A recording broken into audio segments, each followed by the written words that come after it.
अध्याय 6 मेडिटेशन ध्यान पार्ट 2। जो व्यक्ति मूर्ति पूजा करता है उस बेचारे को तुम लोग हे दृष्टि से देखते हो। तुम उससे भले नहीं, और तुम कांचन के पुजारियों, तुम लोग क्या हो? मूर्ति पूजक अपने भगवान की पूजा करता है।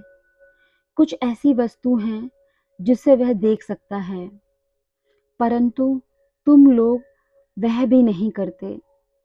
तुम आत्मा या किसी ऐसी वस्तु की पूजा नहीं करते जिसको तुम समझ सको। शब्द पूजकों, ईश्वर आत्मा है, ईश्वर आत्मा है और उसकी पूजा आत्मा में तथा निष्ठा पूर्वक होनी चाहिए। आत्मा का निवास कहाँ है? किसी वृक्ष पर, किसी बादल पर? ईश्वर हमारा है। इसमें तुम्हारा क्या तात्पर्य है? तुम आत्मा हो, वह प्रथम आधारभूत प्रत्यय है जिसका तुम कभी परित्याग ना करो। मैं आध्यात्मिक प्राणी हूँ, यह वहाँ है। योग के इस सारे कौशल और ध्यान की इस प्रणाली और प्रत्येक वस्तु का उद्देश्य उस ईश्वर को वहाँ प्राप्त कर लेना है। यह सब मैं अभी क्यों कह रहा हूँ? जब तक तुम ठीक स्थान निर्धारित नहीं कर लेते, जब तक तुम बात नहीं कर सकते। ठीक स्थान निर्धारित न कर तुम उसे स्वर्ग में तथा सारी दुनिया में निर्धारित करते हो। मैं जीवात्मा हूँ और इसलिए सभी जीवों की आत्माओं का निवास मेरी आत्मा में अवश्य होगा। जो सोचते हैं कि वे कहीं अन्य हैं, वे अनजान हैं। इसलिए उसको यही इसी स्वर्ग में ढूंढना चाहिए। किसी भी काल में जिस किसी स्वर्ग का अस्तित्व रहा होगा, वह स्वयं मेरे भीतर ही है। कुछ ऐसे ऋषि हैं जो इसे जानकर अपनी दृष्टि को अंतर्मुखी कर देते हैं और अपनी ही आत्मा के भीतर सभी आत्माओं की आत्मा को प्राप्त करते हैं। ईश्वर विषयक और आत्मा विषयक सत्य का पता लगाओ और इस प्रकार मुक्त हो जाओ। तुम सब जीवन के पीछे दौड़ रहे हो और हम देखते हैं कि यह मूर्खता है। जीवन से भी बहुत ऊंची कोई वस्तु है। यह जीवन उससे घटकर और भौतिक है। मैं जीवित ही क्यों रहूं? मैं जीवन से उच्चतर कोई वस्तु है? जीवन सदा दास्ता है। हम सदा घुल मिल जाते हैं। प्रत्येक वस्तु दास्ता की अजन्य श्रृंखला है। तुम ही कुछ प्राप्त करते हो और कोई आदमी दूसरे को सिखा नहीं सकता। अनुभव से हम सीखते हैं। उस युवक को यह विश्वास नहीं दिलाया जा सकता कि जीवन में कोई कठिनाई है। तुम उस वृद्ध पुरुष को यह विश्वास नहीं दिला सकते कि जीवन बिल्कुल निरापद है। वह अनुभव कर चुका है। यही अंतर है। ध्यान की शक्ति के द्वारा हमें इन सब वस्तुओं पर क्रमशः नियंत्रण स्थापित करना है। हम लोगों ने दार्शनिक दृष्टि से देख लिया है कि इन सभी विभेदों की, आत्मा, मन और भौतिक पदार्थों की कोई वास्तविक सत्य नहीं है। जो कुछ सतत है वह एक है, अनेक नहीं हो सकते। विज्ञान और ज्ञान का यही अभिप्राय है। अज्ञान अकेला देखता है, ज्ञान एक का साक्षात्कार करता है। अनेक को एक में रूपांतरित कर विज्ञान कहलाता है। समझ जगत को एक सिद्ध किया गया है। उस विज्ञान को वेदांत का विज्ञान कहा जाता है। समझ जगत एक है। इस समझ विविधताओं में भी वह एक ही व्याप्त है। इस समय हमारे सामने ये सब विविधताएं हैं और उन्हें हम देखते हैं। उन्हें हम पंचभूत कहते हैं। पृथ्वी, जल, अग्नि, वायु और आकाश। इसके परे सत्ता की अवस्था मानसिक है और उसके भी परे आध्यात्मिक। यह नहीं कि आत्मा एक है, मन दूसरा है, आकाश उससे भिन्न है, आदि आदि। सत्ता एक ही है जो इन सभी विविधताओं में दिखाई पड़ती है। विपरीत क्रम से विचार करें तो ठोस अवश्य द्रव बनेगा। जिस क्रम से पंचभूतों का विकास हुआ उसी के अनुसार उसका प्रतिगमन होगा। जल, पृथ्वी जल बनेगी, फिर आकाश। यही है ब्रह्मांड भाव, विश्व भाव। ब्रह्म विश्व है और विश्व आत्मा है। मन है, आकाश है, वायु है, अग्नि है, जल है और पृथ्वी है। वही मन के विषय में है। मैं पिंड, मैं भी ठीक वही हूँ। मैं आत्मा हूँ, मैं मन हूँ, मैं आकाश, पृथ्वी, जल और वायु हूँ। मैं जो करना चाहता हूँ वह यह है कि मैं अपनी उसी आध्यात्मिक अवस्था में वापस पहुंच जाऊं। यह व्यक्ति विशेष पर निर्भर है कि वह एक ही अल्पकालीन जीवन में विश्व का जीवन व्यतीत कर ले। इस प्रकार मनुष्य इसी जीवन में मुक्त हो सकता है। अपने ही छोटे से जीवन काल में जीवन के पूर्ण विस्तार का भोग करने की शक्ति उसमें है। हम सब संघर्ष करते हैं। यदि हम पूर्ण तक ना पहुंच सकें तो कहीं ना कहीं पहुंचेंगे और हम आज है उसकी अपेक्षा अच्छे ही रहेंगे। ध्यान वह अभ्यास है जिसमें सब कुछ परम सत्य आत्मा में घुला दिया जाता है। पृथ्वी जल में रूपांतरित होती है, जल वायु में, वायु आकाश में, तब मन, और फिर वह मन भी विलीन हो जाता है। सब आत्मा ही है। कुछ योगियों का दावा है कि यह शरीर द्रव आदि बन जाएगा, तो उससे भी बनाने में समर्थ हो सकते हो। उसे छोटा या वायु बना सकते हो, दीवार में प्रवेश करा सकते हो, ऐसा उनका दावा है। मैं नहीं जानता, मैंने ऐसे करते किसी को नहीं देखा, लेकिन ग्रंथों में ऐसा लिखा है। उन ग्रंथों पर अविश्वास करने का हमारे पास कोई कारण नहीं है। संभवतः हम में से कुछ इसको इसी जीवन में करने में समर्थ होंगे। हमारे पूर्व कर्मों के परिणाम स्वरूप वह प्रकाश की भांति कौंध पड़ता है, कौन जानता है। पर यहाँ कुछ प्राचीन योगी हैं जिन्हें पूरे कार्य की समाप्ति में थोड़ा ही करना शेष रह गया है।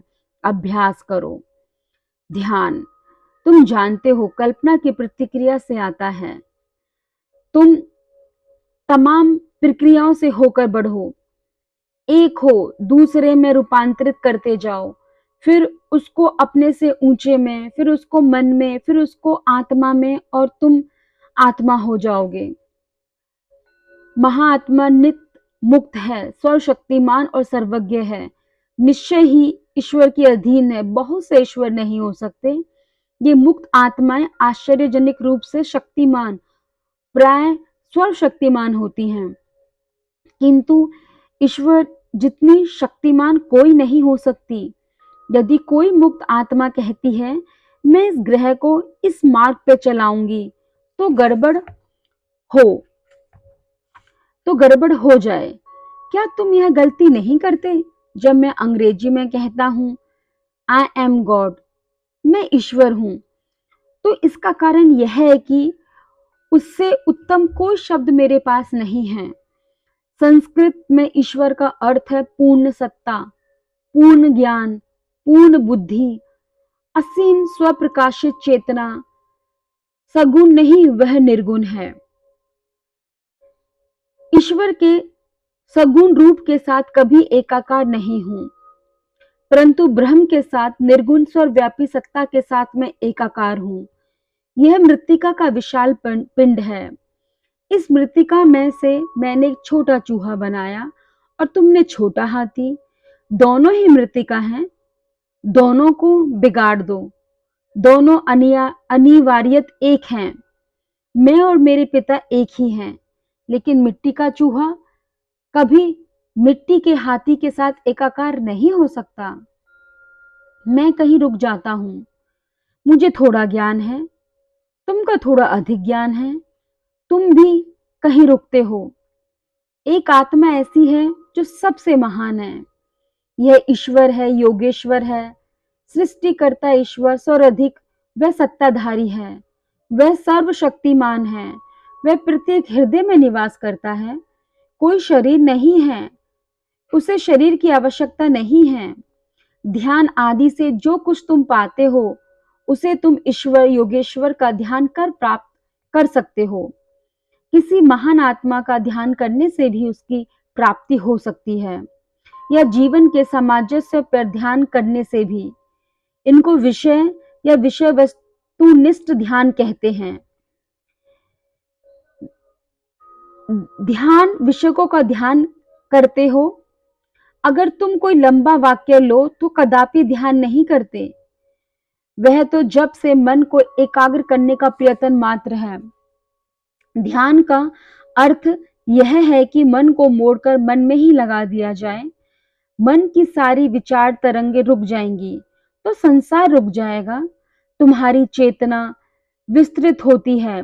जितनी बार तुम ध्यान करोगे उतना ही अधिक तुम्हारा विकास होगा। थोड़ा और अभ्यास करोगे, निरंतर बढ़ते जाओगे और ध्यान जम जाएगा। तुमको शरीर या अन्य किसी वस्तु का भान नहीं होगा। तब तुम ध्यान काल के बाद उससे उठोगे। तब तुमको प्रतीत होगा कि जीवन काल की सर्वाधिक सुंदर विश्व शांति मिली है। तुम अपने शरीर को जब तक कभी विश्राम देते हो तो उसका वही एकमात्र तरीका है। गहरी से गहरी निंद्रा से भी उतना विश्राम नहीं मिलेगा जितना उससे मिलेगा। मन गहरी निंद्रा में भी उछलता कूदता रहता है। ध्यान के उन क्षणों में तुम्हारा मस्तिष्क लगभग रुक जाता है। थोड़ी सी जीवनी शक्ति बनी रहती है। तुम शरीर को विस्मृत कर देते हो।